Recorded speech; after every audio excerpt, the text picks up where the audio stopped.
So hello all, இந்த வீடியோவில் என்ன பார்க்க போகிறோன்னா, நம்ம ஆல்ரெடி டைரக்ஷனல் கப்ளர் பார்த்துருப்போம் கரெக்டாக. அதே மாதிரி பார்த்தீங்கன்னா சர்க்குலேட்டர் பார்த்துருப்போம், ஐசோலேட்டர் வீடியோ பார்த்துருப்போம். ஸோ இந்த வீடியோவில் என்ன பார்க்க போகிறோம் அப்படின்னு கேட்டிங்கன்னா, microwave twist and bends, slotted line carriage, matched load, இந்த மூணு இதுவுமே நம்ம இந்த 1 2 3 இந்த மூணு இதுவுமே நம்ம ஒரு 5 மினிட்ஸ் வீடியோவில் முடிச்சிடலாம்.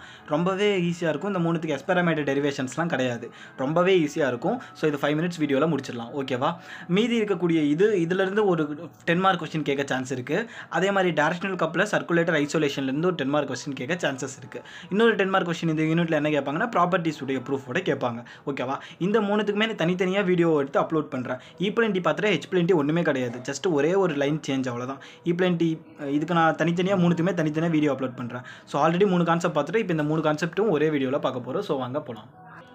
ஸோ ஃபஸ்ட்டு கான்செப்ட் என்னென்னு பார்த்தீங்கன்னா, wave guide, corner, twist and Benz.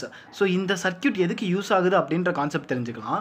இந்த சர்க்யூட் எதுக்கு யூஸ் ஆகுதுன்னா, இப்போ நான் இன்புட் இங்கே கொடுக்குறேன் அப்படின்னா அவுட்புட் எனக்கு இங்கே வரும். ஃபார் எக்ஸாம்பிளுக்கு இன்புட் இங்கே கொடுக்குறேன், அவுட்புட் இங்கே வரும்னா எனக்கு என்ன ஆகும் அப்படின்னு கேட்டிங்கன்னா, நடுவில் அதனுடைய டேரெக்ஷனை எனக்கு சேஞ்ச் பண்ணி கொடுக்கும். இந்த டேரெக்ஷன்லேருந்து என்னுடைய டேரெக்ஷனை சேஞ்ச் பண்ணி கொடுக்கும்.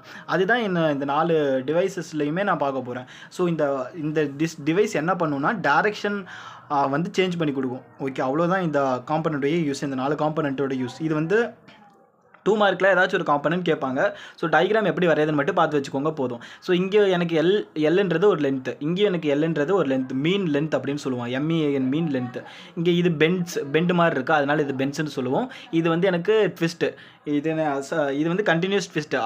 அப்படியே ஒரு பிக்சர்ஸில் வந்து இதில் இப்போ நீங்கள் சும்மா பார்த்துக்கோங்க, நோட்ஸில் பிக்சர்ஸ் காமிச்சிருப்பேன். அந்த பிக்சர்ஸில் பார்த்தீங்கன்னா இன்னும் அழகாக தெரியும் எப்படி இருக்குன்னு சொல்லிட்டு. ஸோ இந்த எல்லோட வேல்யூ என்ன அப்படின்றது தான் இப்போ நான் இங்கே 3 கான்செப்ட்ஸ் இருக்குது, இந்த 3யும் சொல்கிறேன். These components are use to change the directions of the guide through an arbitrary angle.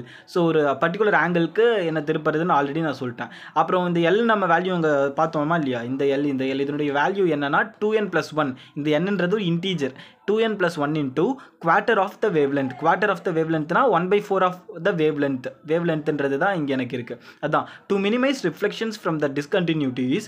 அதாவது டிஸ்கண்டினியூட்டிஸ்னா இப்போ எனக்கு நிறைய ட்விஸ்ட் ஆகி வரும்போது எனக்கு டைரக்ஷன்ஸ் அப்படியே ரிஃப்ளெக்ஷன்ஸ் ஒரு சில டிஸ்கண்டினியூவாக எனக்கு ரிஃப்ளெக்ஷன் நடந்துக்கிட்டே இருக்கும். அந்த டிஸ்கண்டினியூஸ் எல்லாம் மினிமைஸ் பண்ணுறதுக்காக எனக்கு எல்லோட லென்த்து ஈக்குவலாக இருக்கணும். எதுக்கு இங்கே பாருங்கள், the mean length L should be equal to an odd number of quarter wave length.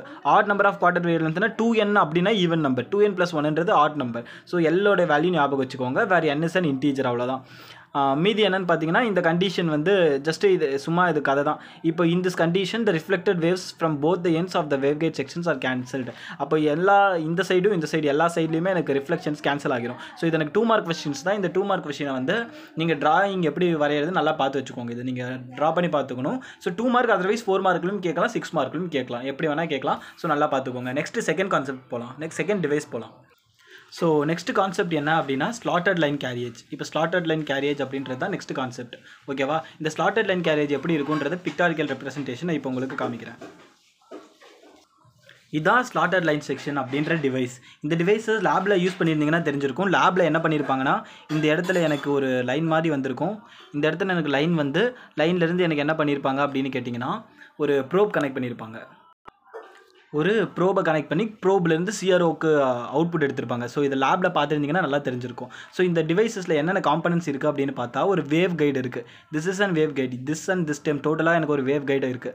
ஓகேவா? First component. செகண்ட் காம்பனன்ட் என்னென்னா, இது ஒரு லாங்கிடியூடினல் ஸ்லாட். இந்த ஸ்லாட் என்னென்னா லாங்கிடியூடினல் ஸ்லாட் அப்படின்னு சொல்லுவேன்.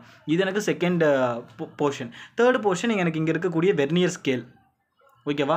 வெர்னியர் ஸ்கேல் எனக்கு third portion. And fourth portion இங்கே இருக்கக்கூடிய எனக்கு ப்ரோப். ஓகேவா? Probe section. இந்த ப்ரோபை வந்து டியூனபிள் ப்ரோப் அப்படின்னு சொல்லுவாங்க. அதாவது இங்கே இருக்கா இல்லையா, இதை வந்து நான் அட்ஜஸ்ட் பண்ணிக்கலாம். லேபில் பண்ணியிருந்தீங்கன்னா தெரிஞ்சிருக்கும். இதை நான் அட்ஜஸ்ட் பண்ணிக்கலாம், மூவ் பண்ணிக்கலாம். Tunable probe. அப்போ 4 திங்ஸ் என்ன, waveguide, longitudinal slot, tunable probe, அப்புறம் வெர்னியர் ஸ்கேல். ஓகேவா? இந்த 4 காம்பனண்ட்டு தான் எனக்கு இங்கே இருக்குது. சரி, ஓகேவா? இப்போ நான் இதில் போகிறேன். இதில் நான் போகும்போது நோட்ஸில் காமிக்கும் போது இது என்ன டிவைஸ், இது எதுக்கு யூஸ் பண்ணுவாங்கன்னா, இது பிக்சர் நான் சும்மா வரைஞ்சிருக்கேன், அண்டர்ஸ்டாண்டிங். இந்த பிக்சரே இதுக்கு கிடையாது. டெஃபினிஷன் பார்த்தீங்கன்னா, it is a microwave device used in measurement of the microwave frequency. அந்த ப்ரோபில் கனெக்ட் பண்ணி ஃப்ரீக்வன்சி மீட்டர் கொடுத்தீங்க, அதாவது CRO கொடுத்தீங்கன்னா எனக்கு வேல்யூஸ் காமிக்கும், அவ்வளோதான். இந்த ஸ்லாட்டட் லைன் கேரியேஜ் 4 திங்ஸை கன்சிஸ்ட் பண்ணியிருக்கோம். அந்த 4 திங்ஸ் நான் சொன்ன மாதிரி wave guide, longitudinal slot, probe carriage and vernier scale என்னென்ன அப்படின்றத புரிஞ்சுட்டு படிக்கணுன்றதுக்காக தான் பிக்சர்ஸ் காமிச்சேன். ஸோ புரிஞ்சிருக்கும் அப்படின்றது நினைக்கிறேன், அவ்வளோதான். ஸோ இது வந்து இந்த ஸ்லாட்டட் லைன் எதுக்கு ரொம்ப யூஸ் ஆகுது அப்படின்னு கேட்டிங்கன்னா, எதுக்கு யூஸ் ஆகுதுன்னா, the relative strength of the standing wave pattern. அதாவது ஸ்டாண்டிங் வேவ் பேட்டர்ன் அப்படின்ற வேவ் பேட்டர்ன் அனலைஸ் பண்ணுறதுக்கு தான் இந்த ஸ்லாட்டட் லைன் கேரியேஜ் அப்படின்ற ஒரு காம்பனண்ட்டே நம்மளுக்கு யூஸ் ஆகுது. ஓகேவா? அப்போ நான் டேரெக்டாக இங்கே எனக்கு மற்றதெல்லாம் சும்மா ஜஸ்ட் அண்டர்ஸ்டாண்டிங் தான் இருக்குது. இப்போது நான் ப்ரோப் கேரியேஜை வந்து நான் CRO கொடுக்கலாம், VSWR மீட்டர் கொடுத்து என்னுடைய ஃப்ரீக்வன்சி அனலைஸ் பண்ணிக்கலாம் அப்படின்ற மாதிரி இந்த பாயிண்ட். இதை விட்டுருங்க. இது ரொம்ப இம்பார்ட்டன்ட், 2 மார்க்கில் கேட்பாங்க. What are the uses of the tunable slotted line carriage அப்படின்னு 2 மார்க்கில் கேட்பாங்க. அப்போ இது எழுத தெரியணும். என்னென்னா, standing wave pattern, VSWR. Standing wave pattern அப்படின்றது தான் நான் முன்னாடியே சொன்னேன். வேவ் பேட்டர்ன் அனலைஸ் பண்ணுறதுக்கும் VSWRன்ற வோல்டேஜ் ஸ்டாண்டிங் வேவ் ரேஷியோ அப்போ அனலைஸ் பண்ணுறதுக்கும், இன்னொன்று வந்து வேவ் லென்த். ஞாபகம் வச்சுக்கோங்க, ஸ்டாண்டிங் வேவ் பேட்டர்ன் VSWR, இன்னொன்று வந்து வேவ் லென்த். லாம்டான்ற சிம்பிளாச்சு ஞாபகம் வச்சுக்கோங்க, அப்போ எழுதிக்கலாம். தேர்ட் விஷயம் என்ன அப்படின்னு கேட்டிங்கன்னா, Z, அதாவது impedance, reflection coefficient reflection coefficient காமான்னு சொன்னா gamma, and return loss measurement. Return loss, அது நம்ம ரிட்டர்ன் லாஸ்க்கு ஃபார்முலா பார்த்துருப்போம். ஸோ இந்த 3 இதுவும் எனக்கு இந்த இதில் இருக்குது. Wavelength measurement and also VSWR and standing wave pattern. இது ரொம்ப இம்பார்ட்டன்ட். ஸோ இந்த மெஷர்மெண்ட்ஸ்க்கெலாம் யூஸ் பண்ணுறக்கூடிய டிவைஸ் தான் என்னென்னா ஸ்லாட்டட் லைன் கேரியேஜ். இதுக்கு எஸ்மேட்ரிக்ஸ்லாம் கிடையாது. ஸோ நம்ம நெக்ஸ்ட் டிவைஸான மேட்ச்டு லோடுக்கு போகலாம். அது ரொம்பவே ஈஸி. ஸோ நெக்ஸ்ட் காம்பனண்ட் என்னென்னா matched load, or otherwise it is called as matched termination. ஓகேவா? இது எனக்கு என்னன்னு பார்த்தீங்கன்னா, இது ஒரு 1 போர்ட் டிவைஸ். இந்த 1 போர்ட் டிவைஸ்ன்றது இந்த 1 போர்ட் தான். அதர் போர்ட், அவுட்புட் போர்ட்டில் என்ன ஆகிருக்கும் அப்படின்னு பார்த்தீங்கன்னா, எனக்கு என்ன ஆகிருக்கும், க்ளோஸ் ஆகிருக்கும். தேர்ஃபோர் இது வந்து என்ன பண்ணுவான், இந்த டிவைஸ் எதுக்கு யூஸ் ஆகுது அப்படின்னு பார்த்தீங்கன்னா, எனக்கு ஒரு போர்ட்ஸை க்ளோஸ் பண்ணணும்னா இந்த matched termination or otherwise called as matched லோடை நான் யூஸ் பண்ணுவேன். ஓகேவா? இப்போது எனக்கு இன்புட் இங்கே பவர் போகுது, பட் அவுட்புட் ஏன் வரல அப்படின்னா, நடுவில் ஒரு மெட்டீரியல் யூஸ் பண்ணியிருப்பேன். அந்த மெட்டீரியல் வந்து அப்சார்வ் பண்ணிக்கும், எல்லாத்தையும் அப்சார்வ் பண்ணி எனக்கு ஹீட்டாக வெளியேற்றும். ஸோ அதனால தான் நம்ம லேப்லலாம் யூஸ் பண்ணியிருப்போம். இந்த டிவைஸை யூஸ் பண்ணும்போது லேபில் யூஸ் பண்ணியிருப்போம். ஸோ பக்கத்துலேயே நம்ம இன்னொரு விஷயம் வச்சுருப்போம். என்னென்னா ஹீட்டை ப்ரொடியூஸ் ஆகுன்றதுனால ஃபேன் வச்சுருப்போம். கரெக்டாக? ஸோ ஃபேனை வச்சுருப்போம். இது எனக்கு ரொம்ப ஹீட்டை ப்ரொடியூஸ் பண்ணும். ஸோ அதனால் என்ன பண்ணியிருப்போம் அப்படின்னா, நான் ஒரு ஃபேனை பக்கத்தில் வச்சு நான் கூல் பண்ணுறதுக்காக வச்சுருப்பேன். ஓகேவா? இதில் இந்த மேட்ச்டு டெர்மினேஷன் நடுவில் இருக்கக்கூடிய மெட்டீரியல் என்ன அப்படின்னா, நடுவில் இருக்கக்கூடிய மெட்டீரியல் வந்து பார்த்தீங்கன்னா ஆக்வாடாக் கோட்டட் சாண்ட் அப்படின்னு நான் சொல்லுவேன். நடுவில் இருக்கக்கூடிய மெட்டீரியல் நான் நோட்ஸில் காமிக்கும் போது புரியும். இந்த மெட்டீரியல் இங்கே இருக்கிறதுனால இன்புட்டில் வரக்கூடிய எல்லாத்தையுமே இதை அப்சார்வ் பண்ணி எந்த ரிஃப்ளெக்ஷன்ஸையும் தரதில்லை. அதாவது இன்சிடென்ட் வேவ்லாம் அப்சார்வ் பண்ணி எந்த ரிஃப்ளெக்ஷன்ஸையும் இது வெளியேற்றுறது கிடையாது. ஸோ நடுவில் இருக்கக்கூடிய மெட்டீரியல் வந்து பார்த்தீங்கன்னா ஒரு ஆக்வாடாக் கோட்டட் சாண்ட் அப்படின்ற மெட்டீரியல். இந்த மெட்டீரியல் வந்து என்ன பண்ணுன்னு பார்த்தீங்கன்னா, பவரை டிசிபேட் பண்ணும். டிசிபேட்னா வெளியேற்றும். ஓகே, அவ்வளோதான். வேறு என்ன கான்செப்ட் இதில் சொல்லணும் அப்படின்னு பார்த்தீங்கன்னா, இன்புட்ஸ் எல்லாமே மேக்ஸிமம் சொல்லிட்டேன். ஸோ இப்போ நம்ம டேரெக்டாக நான் நோட்டில் இருக்கக்கூடிய கான்செப்ட் போகிறேன். ஸோ இங்கே பார்த்தீங்கன்னா தெரியும், டெஃபினிஷன்ஸ்லேருந்தே இருக்குது. Matched load provides a termination that absorbs all the incident power without reflection or radiation. So எனக்கு இன்சிடென்ட் பவர் எல்லாத்தையுமே அப்சர்வ் பண்ணிக்கும். இன்சிடென்ட் பவர் எல்லாமே அப்சர்வ் பண்ணி எனக்கு அந்த இடத்துல எந்த ஒரு பவர் ரிஃப்ளெக்ஷனுமோ உள்ள பவர் ரேடியேஷனுமோ நடக்காது. பவர் டிசிபியேஷன் தான் நடக்கும். ஓகேவா? நெக்ஸ்ட்டு அது ஒரு சிங்கிள் போர்ட் டிவைஸ். பிக்சரை பார்த்ததுமே நம்மளுக்கு தெரிஞ்சிருக்கும் அது ஒரு சிங்கிள் போர்ட் டிவைஸ் அப்படின்றது. ஓகேவா? நெக்ஸ்ட்டு என்ன அப்படின்னு பார்த்தீங்கன்னா, டேப்பர்டு லாசி டைஎலக்ட்ரிக் மெட்டீரியல். இது வந்து நான் ஜஸ்ட் புக்கில் இருந்தால் எழுதுனா, இதை நீங்கள் எழுதணும்லாம் கிடையாது. ஜஸ்ட் இந்த டெஃபினிஷன்ஸ் எழுதிக்கோங்க. இது சிங்கிள் போர்ட் டிவைஸ்னு எழுதிக்கிட்டு டயக்ராம் வரையணும். டயக்ராம் இந்த கான்செப்ட் நல்லா பார்த்துக்கோங்க. சின்ஸ் த மெட்டீரியல் இஸ் லாசி அப்படின்னா இன்புட்டில் கொடுக்குற விஷயம் எல்லாமே அவுட்புட்டில் வரது கிடையாது, எல்லாமே லாஸ் ஆகிடுது. அதுதான் லாசி.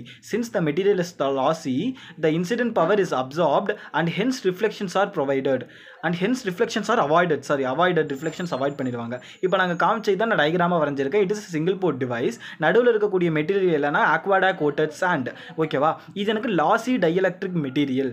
லாசினா என்ன? பவர் எல்லாமே லாஸ் ஆகுது, அந்த இடத்துல லாசி. டிசிபியேட்டிவ் லோட்னா என்ன? டிசிபியேட்டிவ்னா பவர் வந்து வெளியேறுது. ஸோ டிசிபேட்டிவ். அவ்வளோதான். இதில் முக்கியமாக நம்ம பார்க்கக்கூடிய விஷயம் என்ன அப்படின்னு பார்த்தீங்கன்னா, to increase power dissipation aquadag coated sand material is used as a lossy material. லாஸை வெளியேற்றுறதுக்கு பவர் டிசிபியேஷன் அதிகப்படுத்துறதுக்கு, பவரை வெளியே ஃபாஸ்ட்டாக நிறைய இன்க்ரீஸ் பண்ணுறதுக்காக அக்வாடா கோட்டட் சாண்டை நான் யூஸ் பண்ணுறேன். அதே சமயத்தில் இங்கே மீதி இருக்கக்கூடிய இந்த பாயிண்ட்ஸ்லாம் எழுதணும்னு கூட கிடையாது. அது வந்து பார்த்தீங்கன்னா ஹை பவர், அதாவது greater than 1 watt terminations uses outer cooling fans for heat dissipations. So இந்த கான்செப்ட்ஸ்லாம் சும்மா தெரிஞ்சுக்கிறதுக்காக. பட் இங்கே இருக்கக்கூடிய இந்த 3 வேல்யூ தெரிஞ்சிருக்கணும். எஸ் மேட்ரிக்ஸ் இதுக்கு என்ன, எஸ் மேட்ரிக்ஸ்னால் ஒரே ஒரு போட்டு, ஸோ ஒரே போர்ட்லேயும் எனக்கு அவுட்புட் வந்துச்சுன்னா 1 போடலாம், அவுட்புட்டே வரல, தர்ஃபோர் 0. அப்போ மேட்ச்டு டெர்மினேஷனுக்கு வேல்யூ 0. அதே மாதிரி இந்த 2 பாயிண்ட் ரொம்ப இம்பார்ட்டண்ட்டான பாயிண்ட். ஐடியலாக இதுக்கு VSWR, அதாவது வோல்டேஜ் ஸ்டாண்டிங் வேவ் ரேஷியோ வந்து பார்த்தீங்கன்னா, அதாவது இதை வச்சு அனலைஸ் பண்ணால் வோல்டேஜ் ஸ்டாண்டிங் வேவ் ரேஷியோ கண்டுபிடிக்க முடியும். அது ஐடியலாக 1, பட் ப்ராக்டிக்கல் ரேஞ்ச் வந்து பார்த்தீங்கன்னா 1.02 1.05 இருக்கும். ஸோ நெக்ஸ்ட்டு இந்த பாயிண்ட்ஸ் கண்டிப்பாக எழுதியிருக்கணும்.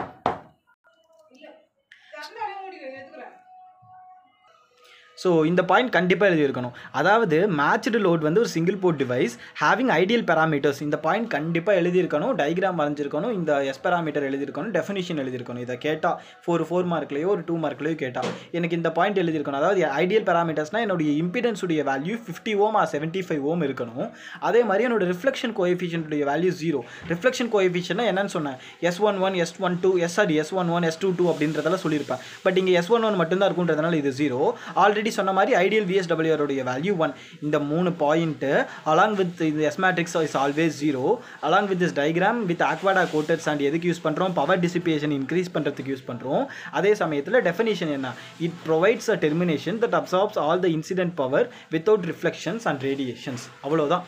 இந்த 3 கான்செப்ட் பார்த்தாச்சு. மீதி இருக்கிறது எல்லாமே எனக்கு T ஜங்ஷன்ஸ் தான். அதில் E plane T, H plane T, magic T, 3த்துக்குமே எனக்கு தனித்தனி வீடியோவாக அப்லோட் பண்ணுறேன். பட் 3மே எனக்கு ஒரே கான்செப்ட் தான். 3த்துலேருந்து ஏதாச்சும் ஒரு கொஸ்டின் 10 மார்க்கில் கேட்கறதுக்கான சான்சஸ் ரொம்பவே அதிகமாக இருக்குது. ஸோ அதை வந்து நம்ம நெக்ஸ்ட் வீடியோவில் பார்க்கலாம்.